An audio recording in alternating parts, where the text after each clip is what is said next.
Good morning 11th class. बेटे unit 2 को जो है कंटिन्यू करते हैं। क्या चल रहा था आपका? बोहर मॉडल ऑफ एटम हम कर रहे थे। तो बोहर मॉडल ऑफ एटम के अंदर जो है हम आज करेंगे स्पेक्ट्रा। कल मैंने आपको बोहर मॉडल के अंदर जो है आपको कि जो है टॉपिक्स करवा दिए थे। उसके अंदर आपके पास क्या क्या था? फोटो इलेक्ट्रिक इफेक्ट करवाया था और ब्लैक बॉडी रेडिएशन करवाया था, और उससे पहले जो भी टॉपिक्स थे वो आपके क्लियर हो गए थे, वो आपके यहाँ से कंप्लीट हो गए थे। तो आज का जो टॉपिक है वो आता है आपके पास बेटा स्पेक्ट्रा। तो सबसे पहले तो हम स्पेक्ट्रा को समझते हैं कि स्पेक्ट्रा होता क्या है। स्पेक्ट्रा का मतलब क्या होता है बेटे? एक वाइट लाइट अगर 7 कलर्स के अंदर जो है डिवाइड हो जाती है तो उसको बोलते हैं स्पेक्ट्रम। क्या बोलते हैं? स्पेक्ट्रम। उसको क्या बोलते हैं? उसका वाइट लाइट का spectrum.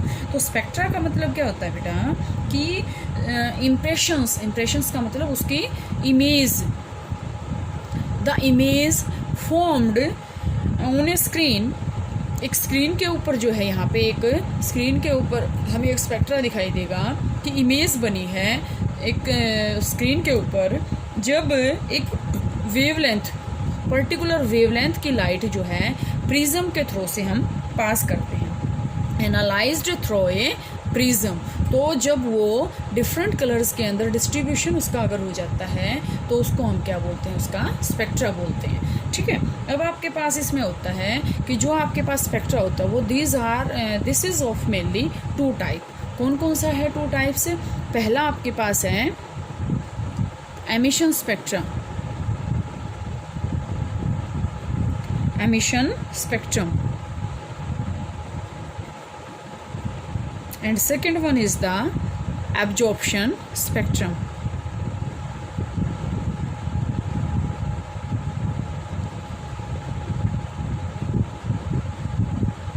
Emission spectrum and absorption spectrum. अब देखो एमिशन स्पेक्ट्रम के अंदर हम क्या करते हैं और एब्जॉर्प्शन स्पेक्ट्रम के अंदर हम क्या करते हैं। तो यहाँ से आपके पास पॉइंट्स आएंगे कि एमिशन स्पेक्ट्रा क्या होता है। अब फिर आपके पास क्या आएंगे? एमिशन स्पेक्ट्रा के फिर से टाइप आएंगे। तो सबसे पहले हम एमिशन स्पेक्ट्रा पढ़ते हैं कि एमिशन स्पेक्ट्रा आपके पास होता क्या है।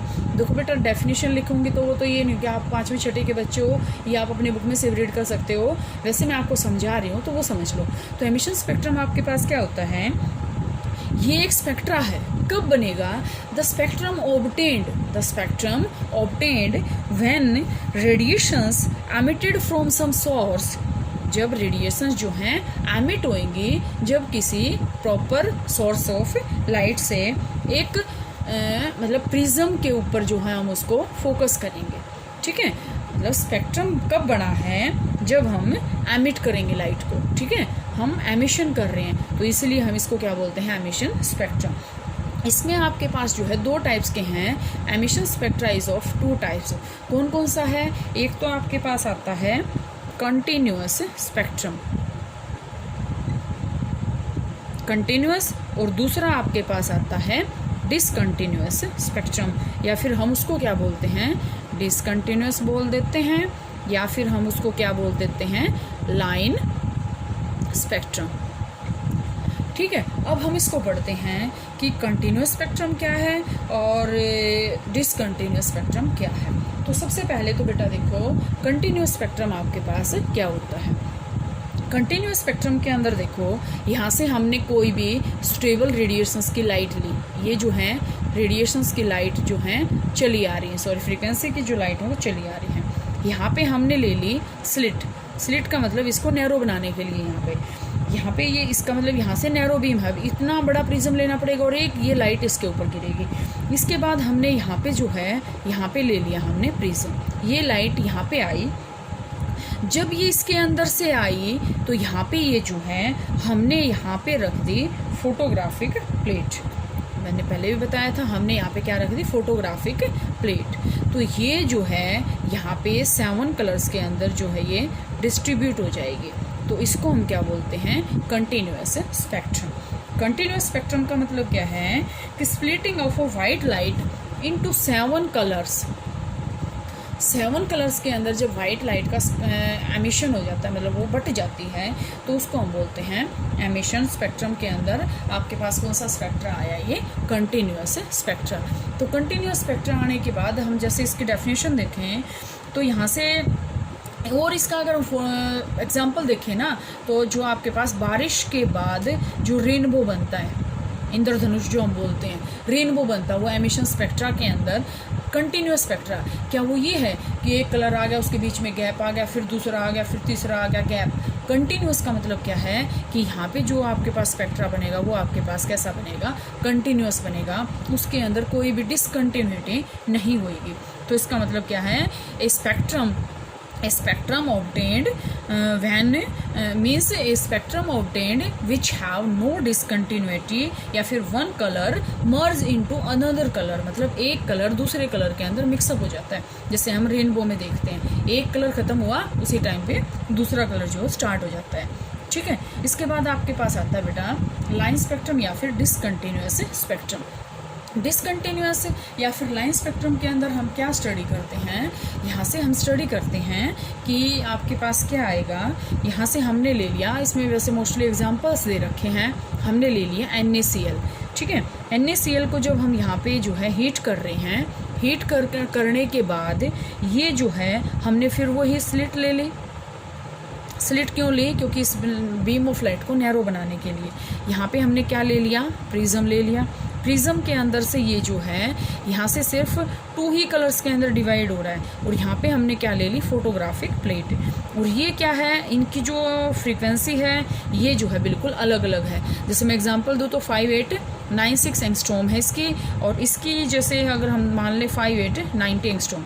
तो यहाँ से क्या है, यहाँ पे आपके पास क्या है, ये सिर्फ 2 येलो कलर की लाइनें आपको दिखाई देंगी।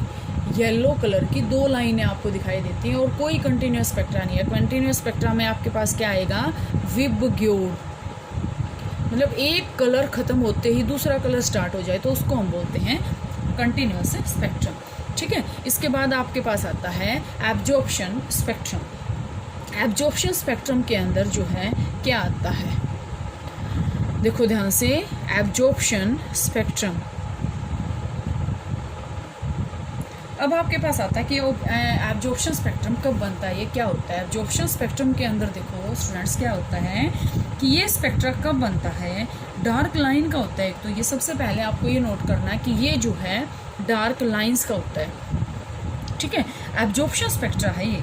तो यहाँ से हम क्या करेंगे, ये जो है आपके पास एक तो डार्क लाइन का होता है, और ये क्या होता है, कंटिन्यूस स्पेक्ट्रा है due to absorption of radiations of certain wavelength, कि ये एब्जॉर्प्शन करेगा सर्टेन वेवलेंथ की लाइट का, कि इसके एक सॉल्यूशन जो है सर्टेन वेवलेंथ की लाइट का जो है एब्जॉर्प्शन करेगा और स्पेक्ट्रा को शो कर देगा।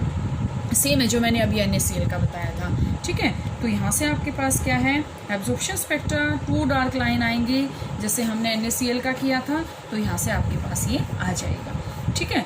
तो इसके बाद आपके पास जो नेक्स्ट टॉपिक आता है, ये तो आपके पास कंटिन्यूस और discontinuous, line spectra, absorption, emission spectra यहाँ पे आपका कंप्लीट है।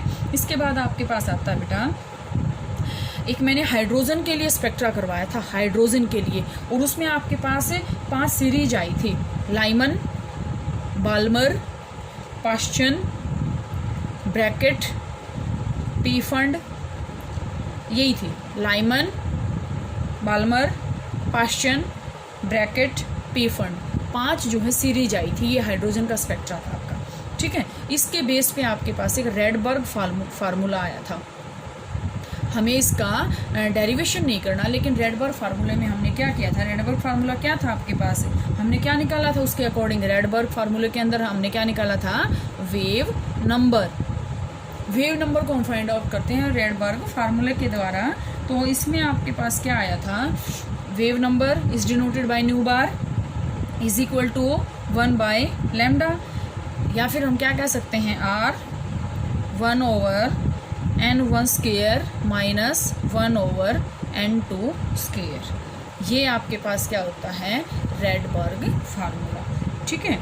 या फिर हम इसको क्या कह सकते हैं, न्यू बार हाइड्रोजन एटम के लिए, हाइड्रोजन या हाइड्रोजन लाइक पार्टिकल के लिए nu bar is equal to RH, hydrogen लगा दिया ना हमने, RH 1/n1 square minus 1/n2 square. तो ये आपके पास क्या है, हाइड्रोजन या फिर हाइड्रोजन लाइक पार्टिकल्स के लिए। ठीक है, तो यहाँ से आपके पास ये क्लियर है। इसके बाद आपके पास आया था Bohr model of atom, hydrogen atom के लिए। हाइड्रोजन एटम के लिए या फिर स्टार्टिंग तो उसने हाइड्रोजन एटम से ही की थी, उसके बाद ही सारी स्टडी की थी। तो थोड़ा सा ये और कर लेते हैं बेटा। आपके पास क्या आया था, नील्स बोहर ने जो है 1913 के अंदर हाइड्रोजन पार्टिकल के लिए या हाइड्रोजन लाइक पार्टिकल के लिए जो है मॉडल तैयार किया। उसने आप क्या बताया आपको, सबसे पहले तो बोहर मॉडल का जो मेन आइडिया वो यही है कि उसने ये बताया कि बीच में जो है एक हैवी पार्टिकल है, उसके चारों तरफ 4 शेल होती हैं, 1 2 3 और 4। ठीक है, वैसे तो और भी बताई थी लेकिन 4 ही हम स्टडी करते हैं, KLMN। ठीक है, तो ये शेल क्या है, K, ये L, ये M और ये N, OP भी होती हैं। ये मेन आइडिया है नील्स बोहर का कि एक न्यूक्लियस है, उसके चारों तरफ क्या हैं, शेल्स हैं। एनर्जी लेवल्स हैं, एनर्जी लेवल्स का मतलब जहाँ पे जो हैं इलेक्ट्रॉन्स जो हैं वो रिवॉल्व कर रहे हैं। ठीक है, एनर्जी लेवल्स हैं। तो यहाँ पे या तो हम इसको क्या बोलते हैं, ऑर्बिट्स। उसने क्या नाम दिया था इसका, ऑर्बिट्स। तो इसी के बेस पे आपके पास से जो है क्वेश्चंस आएंगे, what is the point of difference between orbit and orbital. तो ऑर्बिट और ऑर्बिटल के बीच में यहाँ से डिफरेंस हम कर सकते हैं, ऑर्बिट्स क्या होते हैं और ऑर्बिटल्स आपके पास क्या होते हैं।